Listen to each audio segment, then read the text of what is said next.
ناظرین کرام، الطبری کی کتاب تاریخ الطبری میں ایک واقعہ موجود ہے کہ ایک دفعہ یہودی عالموں کا ایک گروہ حضرت محمد مصطفیٰ صلی اللہ تعالی علیہ وآلہ وسلم کے پاس توریت کے 28 سوالات لے کر آیا۔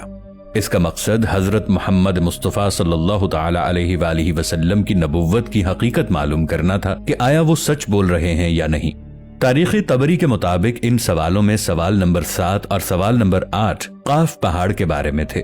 الطبری کے مطابق انہوں نے آپ صلی اللہ علیہ وآلہ وسلم سے پوچھا کہ قاف پہاڑ کہاں ہے، کیوں بنایا گیا اور کتنا بڑا ہے۔ آپ صلی اللہ علیہ وآلہ وسلم نے اس سوال کا جواب کچھ یوں دیا کہ قاف پہاڑ ہماری دنیا کے گرد ایسے پھیلا ہوا ہے جیسے ایک انگلی میں انگوٹھی۔ یہ زمرد سے بنایا گیا ہے، جس سے نکلنے والی روشنی کی وجہ سے ہی ہمیں آسمان نیلا دکھائی دیتا ہے۔ اگر یہ پہاڑ نہ ہوتا تو آسمان کا رنگ ہمیں کبھی نظر نہیں آتا۔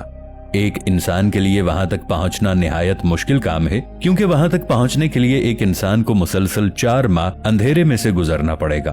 پھر 8ویں سوال میں قاف پہاڑ میں موجود جبلقا اور جبلسا شہروں کے بارے میں پوچھا گیا، اور یہ بھی کہ وہاں کون سی مخلوق رہتی ہے، جس پر آپ صلی اللہ علیہ وآلہ وسلم نے فرمایا کہ جبلقا اور جبلسا 2 شہر ہیں، ایک مشرق میں ہے اور دوسرا مغرب میں۔ یہ دونوں شہر زمرد سے بنائے گئے ہیں اور یہ دونوں شہر قاف پہاڑ سے ملے ہوئے ہیں۔ ترکی سے تعلق رکھنے والے ایک صوفی مولانا ناظم القبروسی کے مطابق ہماری دنیا کے ارد گرد بہت ساری ایسی دنیایں ہیں جو ہم سے پوشیدہ ہیں۔ جب حضرت امام مہدی علیہ السلام تشریف لائیں گے تو وہ اکیلے نہیں ہوں گے، بلکہ اللہ ان کی مدد کے لیے قاف پہاڑ سے ایسی مخلوق کو بھیجیں گے جو اس دنیا والوں کے لیے بالکل نئی ہوگی۔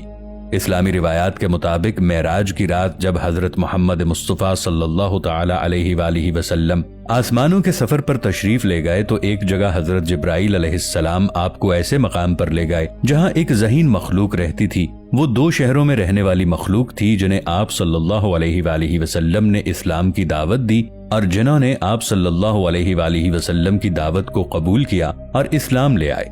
پھر آپ صلی اللہ علیہ وآلہ وسلم نے ان کے درمیان ایک خلیفہ مقرر کیا اور ان کو اسلامی تعلیمات کے بارے میں تعلیم دی۔ پھر حضرت جبرائیل علیہ السلام آپ صلی اللہ علیہ وآلہ وسلم کو ایک اور قوم کی طرف لے گئے جو تاریس اور تاکل کے نام سے جانے جاتے تھے۔ آپ صلی اللہ علیہ وآلہ وسلم نے انہیں بھی اسلام کی دعوت دی، لیکن انہوں نے آپ صلی اللہ علیہ وآلہ وسلم کی دعوت کو قبول نہیں کیا۔ وہاں سے آپ صلی اللہ علیہ وآلہ وسلم حضرت جبرائیل علیہ السلام کے ساتھ یاجوج ماجوج کی طرف گئے اور آپ صلی اللہ علیہ وآلہ وسلم نے انہیں بھی اسلام کی دعوت دی، لیکن یاجوج ماجوج تاریس اور تاکل سے بھی زیادہ سرکش قوم تھی۔ انہوں نے بھی آپ صلی اللہ علیہ وآلہ وسلم کی دعوت کو قبول نہیں کیا اور آپ صلی اللہ علیہ وآلہ وسلم کو ماننے سے انکار کر دیا۔ اس تمام واقعے کا تفصیلی ذکر الطبری کی کتاب تاریخ الطبری میں موجود ہے، جس میں جبلقا اور جبلسا 2 شہروں کے بارے میں ایک طویل حدیث کا ذکر کیا گیا ہے، جس میں آپ صلی اللہ علیہ وآلہ وسلم نے کچھ یہودی عالموں کو جواب میں ان دونوں شہروں کی مکمل تفصیل بیان فرمائی، اور اس وقت حضرت علی رضی اللہ تعالی عنہ بھی آپ صلی اللہ علیہ وآلہ وسلم کے پاس موجود تھے۔ حضرت علی رضی اللہ عنہ نے سوال کیا کہ یا رسول اللہ، کیا وہ دونوں شہر ہماری دنیا میں ہی موجود ہیں؟ تو آپ صلی اللہ علیہ وآلہ وسلم نے فرمایا کہ وہ دونوں شہر قاف پہاڑ کے نزدیک مکمل تاریکی میں ہیں۔ ہر شہر کا اپنا ایک قلعہ ہے جس میں ہر وقت 1000 لوگ ان شہروں کی حفاظت پر مامور رہتے ہیں، اور وہ اس لیے کیونکہ یہ دونوں شہر زمرد سے بنے ہیں۔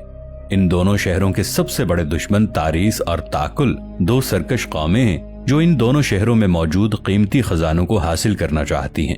ان کے حملے کے ڈر سے ان دونوں شہروں میں موجود لوگ ہر وقت حفاظت پر ہوتے ہیں تاکہ اپنے شہروں کو ان سرکش قوموں کے حملوں سے بچا سکیں۔ ان شہروں میں بسنے والے لوگ نہ حضرت آدم علیہ السلام سے واقف ہیں اور نہ ابلیس سے۔ ان کے درمیان کوئی عورت نہیں، وہ تمام مرد ہیں۔